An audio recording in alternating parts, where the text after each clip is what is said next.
నమస్కారం ETV news కి స్వాగతం. ఆంధ్రప్రదేశ్లో ప్రభుత్వ ఏర్పాటుకు ఎన్డీఏ కూటమి శాసనసభాపక్ష నాయకుడు చంద్రబాబును ఆహ్వానించాలని గవర్నర్ జస్టిస్ అబ్దుల్ నజీర్ను కూటమి నేతలు కోరారు. ఈ మేరకు కూటమి శాసనసభాపక్ష నేతగా చంద్రబాబును ఎన్నుకుంటూ చేసిన తీర్మానం లేఖను ఆయనకు అందజేశారు. తొలుత తెలుగుదేశం శాసనసభాపక్షం సమావేశమై తమ నాయకుడిగా చంద్రబాబును ఎన్నుకుంది. జనసేన, భాజపా కూడా వేర్వేరుగా పార్టీ శాసనసభాపక్ష సమావేశాలు నిర్వహించాయి. అనంతరం విజయవాడ ఏ కన్వెన్షన్లో 3 పార్టీల సంయుక్త శాసనసభాపక్ష సమావేశం జరిగింది. చంద్రబాబును ఎన్డీఏ సీఎం అభ్యర్థిగా జనసేన అధినేత పవన్ కళ్యాణ్ ప్రతిపాదించారు. అనంతరం చంద్రబాబును పవన్ ఆత్మీయ ఆలింగనం చేసుకున్నారు. గతి తప్పిన ఏపీకి చంద్రబాబు నాయకత్వం, అనుభవం చాలా అవసరమన్నారు. పవన్ కళ్యాణ్ ప్రతిపాదనను భాజపా ఆంధ్రప్రదేశ్ అధ్యక్షురాలు పురంధేశ్వరి సమర్థించారు. చంద్రబాబు యుక్తి, మోదీ స్ఫూర్తి, పవన్ శక్తి కలయికే కూటమి అని పేర్కొన్నారు. అనంతరం కూటమి నేతలు అచ్చెన్నాయుడు, పురంధేశ్వరి, నాదెండ్ల మనోహర్ రాజ్భవన్కు వెళ్లి సభా నాయకుడిగా చంద్రబాబును ఎన్నుకుంటూ చేసిన తీర్మానాన్ని గవర్నర్కు అందజేశారు. ప్రభుత్వ ఏర్పాటుకు ఆహ్వానించాలని కోరారు. అమరావతి ఆంధ్రప్రదేశ్ రాజధాని అని కాబోయే ముఖ్యమంత్రి చంద్రబాబు పునరుద్ఘాటించారు. విజయవాడ ఏ కన్వెన్షన్లో ఎన్డీఏ శాసనసభాపక్ష నాయకుడిగా ఎన్నికైన తర్వాత తమ పాలన ఎలా ఉండనుందో చంద్రబాబు వివరించారు. సభా నాయకుడిగా ఏకగ్రీవంగా ఎన్నుకున్నందుకు అందరికీ కృతజ్ఞతలు తెలిపారు. ప్రజా వేదికల విధ్వంస రాజకీయాలు కాకుండా నిర్మాణాత్మకంగా అభివృద్ధి చేస్తామని ఆయన స్పష్టం చేశారు. పవన్ కళ్యాణ్కు హోదాపై రేపు స్పష్టత వస్తుందని చెప్పారు. తమకు హోదా ప్రజలకు సేవ చేయడం కోసమేనని తెలిపారు. పేద ప్రజల జీవితాలు మార్చే దిశగా కృషి చేసి వారికి మనపై ఉన్న నమ్మకాన్ని కాపాడుకుందామని కూటమి నేతలకు చంద్రబాబు పిలుపునిచ్చారు. ఆంధ్రప్రదేశ్ ముఖ్యమంత్రిగా రేపు ప్రమాణ స్వీకారం చేయనున్న చంద్రబాబు ట్రాఫిక్ ఆంక్షలపై స్పష్టమైన సంకేతాలిచ్చారు. సీఎం కూడా మామూలు మనిషేనని చెప్పిన ఆయన సీఎం వస్తున్నారంటే పరదాలు కట్టడం, దుకాణాలు బంద్ చేయడం, ట్రాఫిక్ నిలిపివేయడం, చెట్లు నరకడం లాంటివి ఉండదని తెలిపారు. సీఎం కాన్వాయ్ ఆలస్యమైనా పర్లేదన్న ఆయన ట్రాఫిక్ నిబంధనల పేరుతో ప్రజల్ని ఇబ్బంది పెట్టొద్దని సూచించారు. కూటమి సమావేశానికి వస్తూ వెళుతూ కూడా విజయవాడ బందర్ రోడ్లో ట్రాఫిక్ నిలిపివేతపై చంద్రబాబు ఆరా తీశారు. కాన్వాయ్ కోసం ఎక్కువ సమయం సాధారణ ప్రజల వాహనాలు ఆపవద్దని చెప్పారు. తన కాన్వాయ్ వెంట పరుగులు పెట్టిన ఒక మహిళను తెలుగుదేశం అధినేత చంద్రబాబు కారు ఆపి పలకరించారు. కూటమి శాసనసభాపక్ష సమావేశం తర్వాత ఏ కన్వెన్షన్ నుంచి ఉండవల్లిలోని నివాసానికి చంద్రబాబు బయలుదేరారు. అప్పుడే నందిని అనే మహిళ కాన్వాయ్ వెంట పరుగులు పెట్టింది. అది చూసిన చంద్రబాబు కాన్వాయ్ను ఆపి ఆమెను పలకరించారు. పేరు నందిని అని, మదనపల్లి నుంచి చంద్రబాబును చూసేందుకు వచ్చినట్లు ఆమె చెప్పింది. తమ కోరిక మేరకు ముఖ్యమంత్రి అయ్యారంటూ ఆ మహిళ చంద్రబాబు కాళ్లు మొక్కేందుకు ప్రయత్నించగా ఆయన వారించారు. ఆమెతో ఫోటో దిగారు. జ్వరంగా ఉన్నా చూడాలని వచ్చినట్లు నందిని చెప్పగా ముందు ఆసుపత్రికి వెళ్లాలని సూచించారు. ఆమెకు తగిన వైద్యం చేయించాలని పార్టీ నేతలను చంద్రబాబు ఆదేశించారు. అటు గన్నవరం మండలం కేసరపల్లి ఐటీ పార్క్ సమీపంలో చంద్రబాబు ప్రమాణ స్వీకారానికి ఏర్పాట్లు తుది దశకు చేరుకున్నాయి. ఈ ఏర్పాట్లను అధికారులు దగ్గరుండి పర్యవేక్షిస్తున్నారు.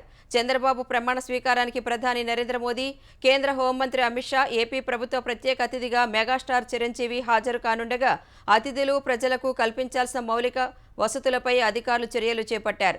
మజ్జిగ, తాగునీరు, వైద్య సదుపాయాలు అందుబాటులో ఉంచేందుకు చర్యలు తీసుకుంటున్నారు. ఈ సభ జరిగే పరిసరాల్లో సుమారు 1000 మంది పోలీసులతో భద్రత కట్టుదిట్టం చేశారు. ఇప్పటికే ప్రమాణ స్వీకార ప్రాంగణ పరిసరాలను పోలీసు శాఖ స్వాధీనం చేసుకుంది. మోదీ, అమిత్ షా, చిరంజీవుల రాకను పురస్కరించుకుని గన్నవరం విమానాశ్రయం వద్ద పటిష్ట భద్రత ఏర్పాటు చేశారు. ముఖ్యమంత్రి, మంత్రివర్గం ప్రమాణ స్వీకారోత్సవ కార్యక్రమానికి హాజరయ్యే అతిథులకు విజయవాడలో వసతి, రవాణాకు సంబంధించి ప్రణాళిక ప్రకారం ఏర్పాట్లు చేస్తున్నట్లు ఎన్టీఆర్ జిల్లా కలెక్టర్ ఢిల్లీరావు చెప్పారు. వివిధ హోటళ్లకు ఇప్పటికే ఇన్ఛార్జీలను నియమించినట్లు చెప్పారు. ఈ కార్యక్రమానికి రానున్న అమిత్ షా ఈ రాత్రికే విజయవాడ చేరుకుంటారు. ఈ రాత్రి 10ంటికి తెలుగుదేశం అధినేత చంద్రబాబును ఆయన నివాసంలో కలవనున్నారు. ప్రజలు అందించిన ఘన విజయాన్ని కక్ష సాధింపు రాజకీయాల కోసం కాకుండా అభివృద్ధి కోసమే ఉపయోగించాలని జనసేన అధినేత పవన్ కళ్యాణ్ సూచించారు. గుంటూరు జిల్లా మంగళగిరిలోని పార్టీ కేంద్ర కార్యాలయంలో పవన్ కళ్యాణ్ను జనసేన శాసనసభాపక్ష నాయకునిగా ఆ పార్టీ ఎమ్మెల్యేలు ఏకగ్రీవంగా ఎన్నుకున్నారు. పవన్ పేరును తెనాలి ఎమ్మెల్యే నాదెండ్ల మనోహర్ ప్రతిపాదించగా సభ్యులంతా బలపరిచారు. ప్రజలు జనసేన పార్టీని నమ్మి పెద్ద బాధ్యత కట్టబెట్టారన్న పవన్ దాన్ని సక్రమంగా నిర్వర్తించాలని ఎమ్మెల్యేలను కోరారు. ఎమ్మెల్యేలంతా మొదట నియోజకవర్గంలో కీలకమైన సమస్యలు, ప్రజల ఇబ్బందులను గుర్తించి ప్రాధాన్యత ప్రకారం పరిష్కారానికి కృషి చేయాలన్నారు. ఎన్డీఏ పక్షాలతో స్నేహంగా మెలగాలని పవన్ కోరారు. మేడిగడ్డ సహా కాళేశ్వరం ప్రాజెక్టు ఆనకట్టలకు సంబంధించిన అంశాలపై ఈ నెల 25లోపే అఫిడవిట్స్ దాఖలు చేయాలని విచారణ commission chairperson justice PC Ghosh అధికారులను ఆదేశించారు. విచారణ ప్రక్రియలో భాగంగా కమిషన్ ముందు ఇవాళ నీటిపారుదల శాఖకు చెందిన 20 మందికి పైగా ఇంజనీర్లు జస్టిస్ ఘోష్ ముందు హాజరయ్యారు. మేడిగడ్డ, అన్నారం, సుందిళ్ల ఆనకట్టల నిర్మాణం, నాణ్యత, నిర్వహణ, డ్యామ్ సేఫ్టీ ఇంజనీర్లు ఇందులో ఉన్నారు. డిజైన్లు, అధ్యయనాలు, గమనించిన అంశాలు, తీసుకున్న చర్యలు తదితరాల గురించి ఇంజనీర్లను విచారణ చేశారు. కమిషన్ ముందు చెప్పిన అంశాలను అఫిడవిట్ల రూపంలో దాఖలు చేయాలని కమిషన్ ఇంజనీర్లను ఆదేశించింది. అఫిడవిట్ ద్వారా అయితే అన్ని అంశాలు రికార్డవుతాయని అన్నారు. బ్యారేజీల విషయంలో లెక్కలు ఎక్కడో తప్పినట్లు కనిపిస్తోందన్న జస్టిస్ సమస్యలు రాకపోయి ఉంటే ప్రజలకు చాలా ఉపయోగపడేవని పేర్కొన్నారు. ఇందులో ఎవరి ప్రమేయం ఉందనేది తెలుసుకునే ప్రయత్నం చేస్తున్నట్లు జస్టిస్ ఘోష్ తెలిపారు. నిర్మాణ సంస్థల ప్రతినిధులను కూడా విచారణకు పిలుస్తామని అన్నారు. యాదాద్రి, భద్రాద్రి విద్యుత్ సంస్థల నిర్మాణం, ఛత్తీస్గఢ్తో విద్యుత్ కొనుగోళ్ల ఒప్పందాలపై జస్టిస్ ఎల్ నరసింహారెడ్డి కమిషన్ విచారణ కొనసాగుతోంది. ఈ 3 అంశాలపై నిర్ణయాలను జెన్కో వంటి విద్యుత్ సంస్థలు కాకుండా నాటి ప్రభుత్వమే తీసుకుందని విచారణలో వెల్లడైందని జస్టిస్ నరసింహారెడ్డి చెప్పారు. ఈ వ్యవహారంలో మాజీ ముఖ్యమంత్రి కేసీఆర్ సహా 25 మందికి నోటీసులు ఇచ్చినట్లు ఆయన తెలిపారు. నోటీసులకు ఇచ్చిన వివరణ సంతృప్తికరంగా లేకపోతే కమిషన్ ముందు విచారణకు రావాల్సిందేనని ఆయన తెలిపారు. నాటి అధికారులను విద్యుత్ కొనుగోలు ఒప్పందాలపై ప్రశ్నించినట్లు జస్టిస్ నరసింహారెడ్డి వివరించారు. తెలంగాణలో 2,000 కోట్ల రూపాయలతో ప్రతి ప్రభుత్వ పాఠశాలలో మరుగుదొడ్లతో సహా మౌలిక సదుపాయాలు ఏర్పాటు చేస్తామని నాగర్ కర్నూలు ఎంపీ మల్లు రవి స్పష్టం చేశారు. తెలంగాణలో తలపెట్టిన బడిబాట కార్యక్రమంలో ప్రజాప్రతినిధులందరూ పాల్గొనాలని సీఎం రేవంత్ రెడ్డి సూచించినట్లు తెలిపారు. ప్రభుత్వ పాఠశాలకు అన్ని సౌకర్యాలు కల్పించి విద్యార్థుల శాతాన్ని పెంచుతామన్నారు. సెమీ రెసిడెన్షియల్ స్కూళ్లు ఏర్పాటు చేస్తామన్న సీఎం ఆలోచనను స్వాగతిస్తున్నామన్న మల్లు రవి, వీటితో విద్యార్థుల సంఖ్య పెరిగే అవకాశం ఉందన్నారు. మూసివేసిన పాఠశాలల్ని మళ్లీ తెరుస్తామని మల్లు రవి హామీ ఇచ్చారు.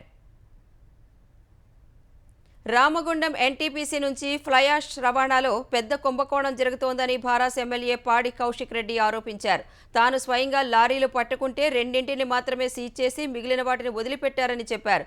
తెలంగాణ రవాణా శాఖ మంత్రి పొన్నం ప్రభాకర్ ఫోన్ కాల్తో ఆ లారీలను అధికారులు వదిలిపెట్టారని ఆరోపించారు. ఈ విషయంలో మంత్రి పొన్నంతో ఎక్కడైనా చర్చకు సిద్ధమని కౌశిక్ రెడ్డి సవాల్ విసిరారు. తాము ఆపుతున్నామని లారీలను వేరే మార్గంలో తీసుకువెళ్తున్నారని, మంత్రి ఒత్తిళ్లకు లొంగవద్దని అధికారులకు సూచించారు. ఇది ఇలాగే కొనసాగితే కేసీఆర్ నేతృత్వంలో భారాస ఎమ్మెల్యేలందరూ ఎన్టీపీసీ మొదలు అన్ని చోట్ల ప్రత్యక్ష పరిశీలన చేస్తామని కౌశిక్ రెడ్డి తెలిపారు. నిబంధనలకు విరుద్ధంగా వ్యవహరించేవారు ఏపీ అధికారుల తరహాలో భారాస అధికారంలోకి వచ్చాక ఇబ్బందులు ఎదుర్కోక తప్పదని హెచ్చరించారు. గొర్రెల కుంభకోణం కేసులో అవినీతి నిరోధక శాఖ అధికారుల విచారణ వేగంగా సాగుతోంది. గొర్రెలు, మేకల అభివృద్ధి సమాఖ్య పూర్వ ఎండీ రామచందర్ నాయక్, మాజీ మంత్రి తలసాని శ్రీనివాస్ యాదవ్, మాజీ ఓఎస్డీ కళ్యాణ్ కుమార్ను ఏసీబీ అధికారులు 2వ రోజు ప్రశ్నిస్తున్నారు. ఈ కుంభకోణంలో 700 కోట్ల రూపాయలు మళ్లించినట్టు తేల్చిన ఏసీబీ నిందితులిద్దరినీ ఎదురెదురుగా కూర్చోబెట్టి ప్రశ్నిస్తున్నట్లు తెలుస్తోంది. గొర్రెల పంపిణీ పథకం ప్రారంభం, వచ్చిన సొమ్ములో ఎవరి వాటా ఎంత, నిధుల దారి మళ్లింపుపై ప్రశ్నిస్తున్నట్లు తెలిసింది. కుంభకోణంలో రాజకీయ నాయకులు, అధికారుల పాత్రపై కూడా ఏసీబీ ఆరా తీస్తోంది. ఈ కేసులో కీలకమైన ప్రైవేటు వ్యక్తి మొహిదుద్దీన్ పాత్రపై విచారణ జరుపుతున్నారు. మొహిదుద్దీన్కు సహకరించిన అధికారులు ఎవరనే అంశంపై ఆరా తీస్తున్నారు. రామచందర్ నాయక్, కళ్యాణ్ కస్టడీ రేపు ముగియనుండగా వారు వెల్లడించే అంశాల ఆధారంగా మరింత మందిని అరెస్టు చేసే అవకాశం ఉన్నట్లు తెలుస్తోంది. కేంద్రంలో 3వసారి అధికారం చేపట్టిన ప్రధాని నరేంద్ర మోదీ కేబినెట్లోని కొందరు మంత్రులు ఇవాళ బాధ్యతలు చేపట్టారు. కేంద్ర హోంశాఖ మంత్రి అమిత్ షా, వైద్య శాఖ మంత్రి జేపీ నడ్డా, విదేశాంగ మంత్రి ఎస్ జైశంకర్, వ్యవసాయ శాఖ మంత్రి శివరాజ్ సింగ్ చౌహాన్, పార్లమెంటు వ్యవహారాల శాఖ మంత్రి కిరణ్ రిజిజు బాధ్యతలను స్వీకరించారు.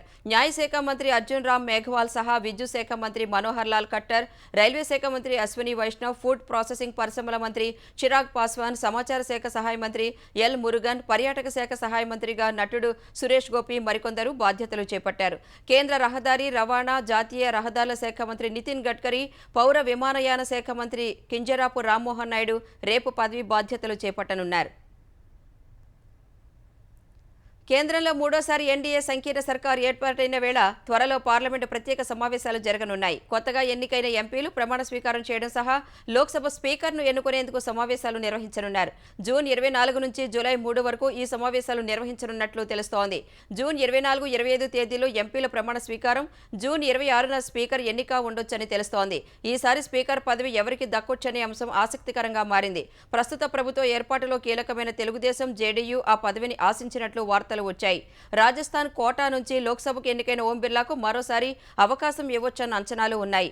అటు ఆంధ్రప్రదేశ్ భాజపా అధ్యక్షురాలు పురంధరేశ్వరి పేరు కూడా ప్రచారంలో ఉంది. ప్రముఖ కన్నడ సినీ నటుడు దర్శన్ తూగుదీపాను ఓ హత్య కేసులో కర్ణాటక పోలీసులు అరెస్టు చేశారు. మైసూరులోని ఓ హోటల్లో ఉన్న ఆయనను అదుపులోకి తీసుకున్నట్లు తెలిపారు. చిత్రదుర్గకు చెందిన రేణుకాస్వామి అనే వ్యక్తి ఈ నెల 9న హత్యకు గురవ్వగా అతని మృతదేహం కామాక్షి పాల్యలోని ఓ మురికి కాలువలో లభ్యమైంది. స్థానికులు ఇచ్చిన సమాచారంపై రేణుకాస్వామి మృతదేహానికి శవపరీక్ష జరిపించిన పోలీసులు అతడు హత్యకు గురైనట్లు తేల్చారు. ఈ కేసు దర్యాప్తులో భాగంగా కొంతమంది అనుమానితులను అదుపులోకి తీసుకుని ప్రశ్నించారు. వారు ఇచ్చిన వాంగ్మూలం ఆధారంగా దర్శన్ను పోలీసులు అరెస్టు చేశారు. మృతి చెందిన రేణుకాస్వామి ఓ ఫార్మసీ కంపెనీలో పనిచేస్తుండగా సామాజిక మాధ్యమాల్లో ఓ సినీ నటిపై అసభ్యకరమైన కామెంట్లు పెట్టినట్లు అతడిపై ఆరోపణలు ఉన్నాయి. రేణుకాస్వామి హత్యలో దర్శన్కు నేరుగా సంబంధం ఉందా లేదా కుట్రలో భాగస్వామి అయ్యాడా అనే అంశంపై పోలీసులు దర్యాప్తు చేస్తున్నారు. దేశంలోని వైద్య కళాశాలలో ప్రవేశాల కోసం నిర్వహించిన జాతీయ అర్హతా పరీక్ష నీట్ను తిరిగి జరపాలని దాఖలైన పిటిషన్లపై కౌంటర్ దాఖలు చేయాలని జాతీయ టెస్టింగ్ ఏజెన్సీ ఎన్టీఏను సుప్రీంకోర్టు ఆదేశించింది. ప్రశ్నాపత్రం లీకేజ్, ఇతర అవకతవకలు జరిగాయన్న ఆరోపణల నేపథ్యంలో దాఖలైన పిటిషన్లపై సుప్రీంకోర్టు న్యాయమూర్తి జస్టిస్ విక్రమ్నాథ్, జస్టిస్ అసనుద్దీన్ అమానుల్లాతో కూడిన వెకేషన్ బెంచ్ విచారణ జరిపింది. ఎంబీబీఎస్, పీడీఎస్, ఆయుష్ సహా సంబంధిత ఇతర కోర్సుల్లో ప్రవేశాల కోసం నిర్వహించే కౌన్సిలింగ్పై స్టే ఇచ్చేందుకు నిరాకరించింది. దేశవ్యాప్తంగా ఉన్న ప్రభుత్వ, ప్రైవేటు వైద్య కళాశాలలో ప్రవేశాల కోసం గత నెల 5న ప్రవేశ పరీక్ష జరిగింది. ఈ నెల 4న ఫలితాలు విడుదలయ్యాయి. ఈ నెల 14న కౌన్సిలింగ్ షెడ్యూల్ విడుదలయ్యే అవకాశం ఉంది. టోల్ చెల్లించాలని అడిగినందుకు ఓ జేసీబీ డ్రైవర్ టోల్ గేటునే కూలగొట్టిన ఘటన ఉత్తరప్రదేశ్లో జరిగింది. ఢిల్లీ లక్నో జాతీయ రహదారిపై హాపూర్ వద్ద ఉన్న టోల్ గేట్ నుంచి జేసీబీ వెళ్తుండగా సిబ్బంది ఆపారు. టోల్ రుసుము చెల్లించాలని జేసీబీ డ్రైవర్ను అడిగారు. టోల్ చెల్లించేందుకు నిరాకరించిన డ్రైవర్ ఆగ్రహంతో టోల్ గేట్నే కూల్చేశాడు. ఈ దృశ్యాలు సామాజిక మాధ్యమాల్లో వైరల్గా మారాయి.